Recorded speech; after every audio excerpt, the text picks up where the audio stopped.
in a squatter settlement near the coast of Honduras.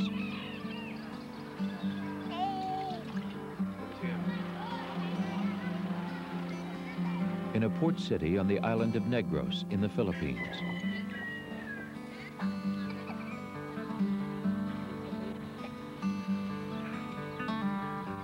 And in the desert outskirts of Khartoum in Sudan, a new day begins.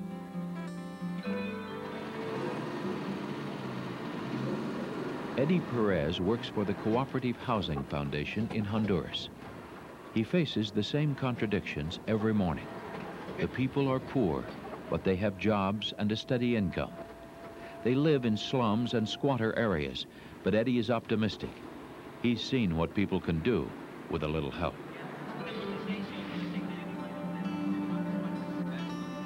Halfway around the world, on the Philippine island of Negros, Milo Solanap faces similar problems. Milo also works for CHF, a non-profit organization providing shelter assistance in countries where substandard housing and sanitary conditions cause 10,000 deaths every day. Improvising their own shelter, poor families have proven that their determination is their greatest asset. With help, they hold the key to better housing in their own hands.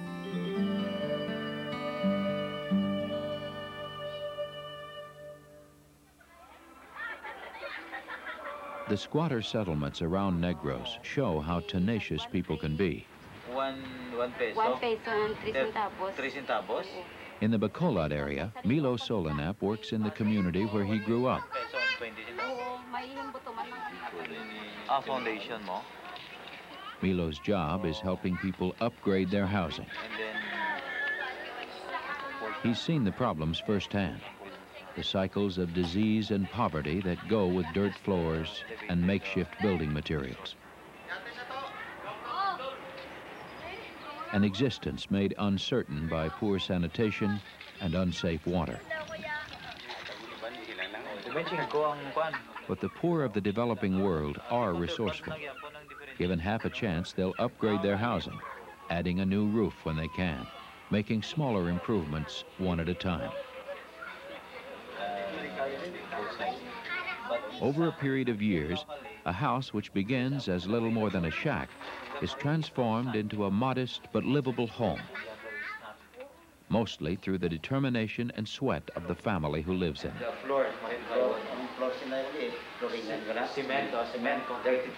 In fact, 3 out of 4 people in the developing world live in homes they built themselves. Financial support from the Agency for International Development allowed CHF to train the Negros Economic Development Foundation to help families improve their homes and community services. A small lending program was created and technical assistance made available. The families have done the rest.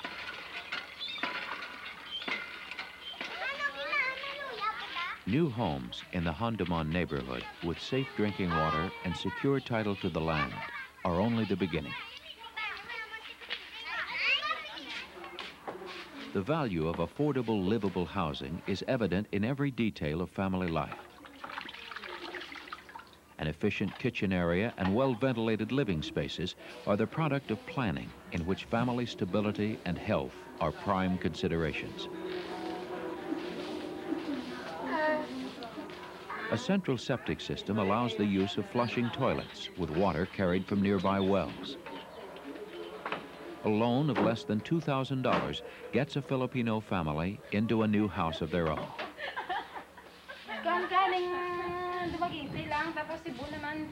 Berlito Ramos recalls for Milo the squatter area where they lived until they came here 2 months ago. They'd been in 4 different houses, sometimes with the whole family in just one room. And the rent kept going up, she says. The roof leaked all the time, she remembers. We were always having to repair it and deducting the repairs from the rent. With this roof, we sleep well, she says.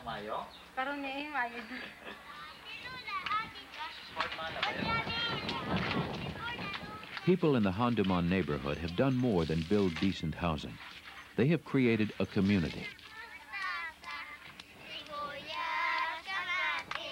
In just 2 years, CHF has been a key player in helping over 500 people take an important first step toward a better future.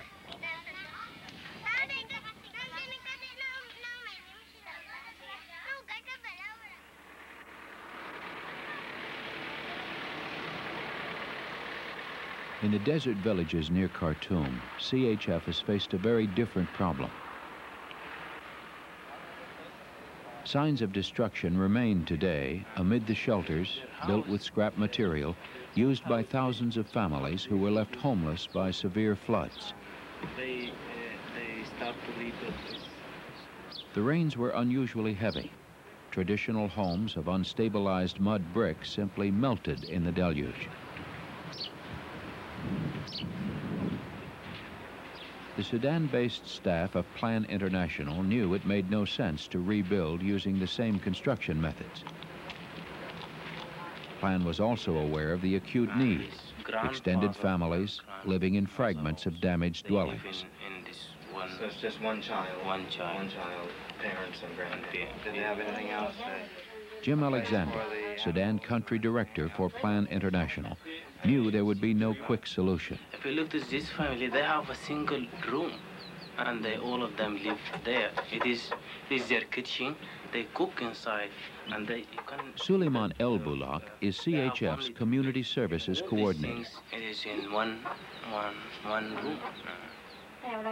Before the flood, a typical family, usually 3 generations, had lived in 3 or more rooms.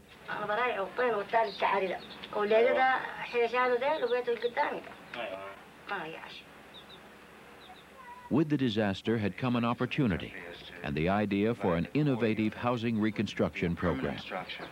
But also to use the technology for them to be able to rebuild the rest of the household. It was to be a development effort, not only a disaster relief project. For the expertise demanded by an undertaking of this scale, Plan turned to CHF.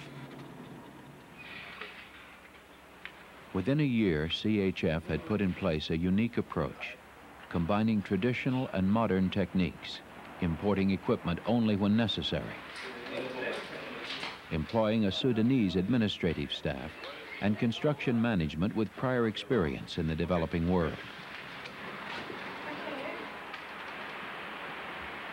With numerous project sites separated by many miles, the need for planning and organization was critical. Tells the individual based on the number where if you look for But it's in the field, at the outlying construction centers, that the housing reconstruction project came to life.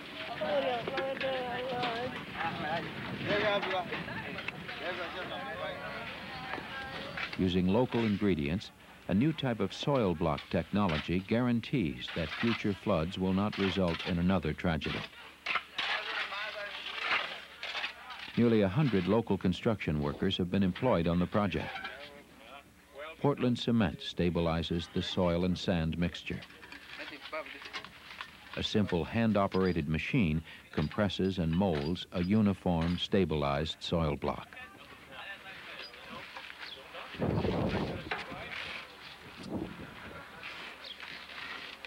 When the project is complete, it will have provided durable housing for 2,000 homeless families and introduced both technology and training to benefit future economic development in the entire region. In all phases of the program, the families are involved, participating in both the design and the construction.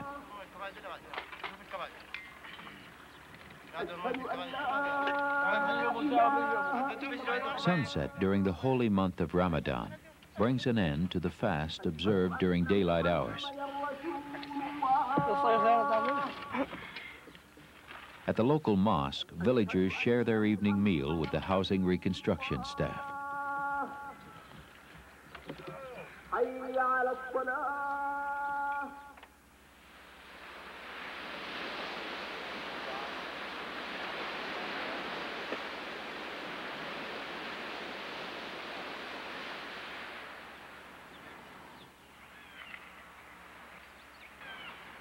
Morning on the north coast of Honduras. The rituals of village life are the same as anywhere.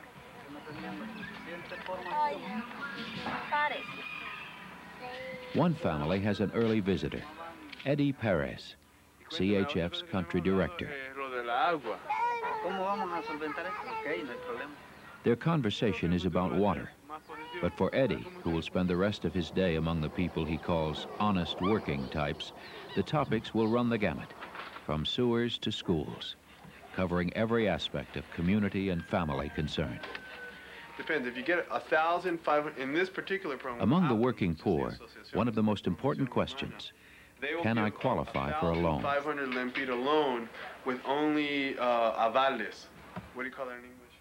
Eddie has seen what people can do with even the tiniest loans, and he knows that providing credit to people who have no access to the usual lenders can be the first step up from squatter housing to decent homes.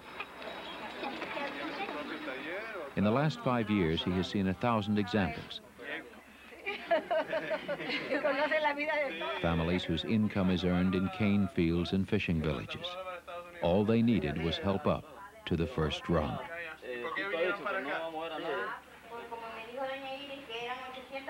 CHF works through credit unions, cooperatives, and non-profit groups like the Centro San Juan Bosco. The working poor have proven they are capable of repaying their loans.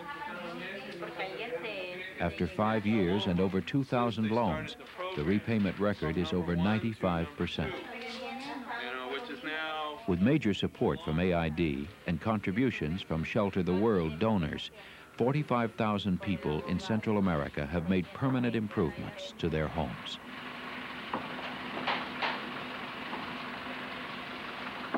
Centro San Juan Bosco supports cooperative housing activity and also sells building materials at reasonable prices.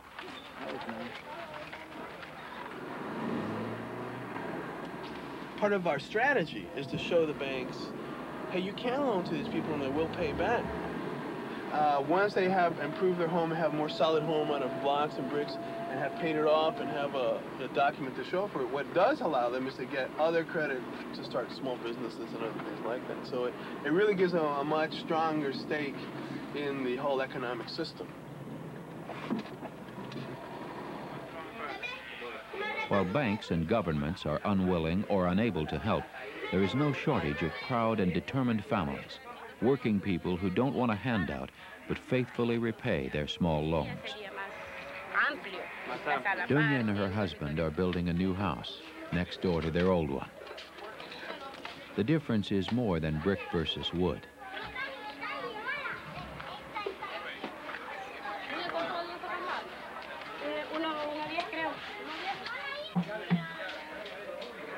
For them and all the others who long for a better life, a decent home will mean a measure of security, better health, and a brighter future for their children. Dunya's family is not unusual, and their story is repeatable wherever credit and technical help are available.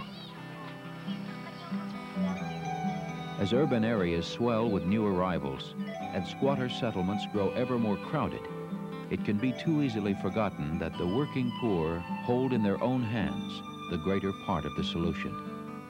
They are hardworking, they hold jobs, and they are determined to improve their housing, their communities, and their lives. In 80 countries around the world, the Cooperative Housing Foundation has helped create not just houses, but communities based on principles of self-help, grassroots planning, and individual initiative.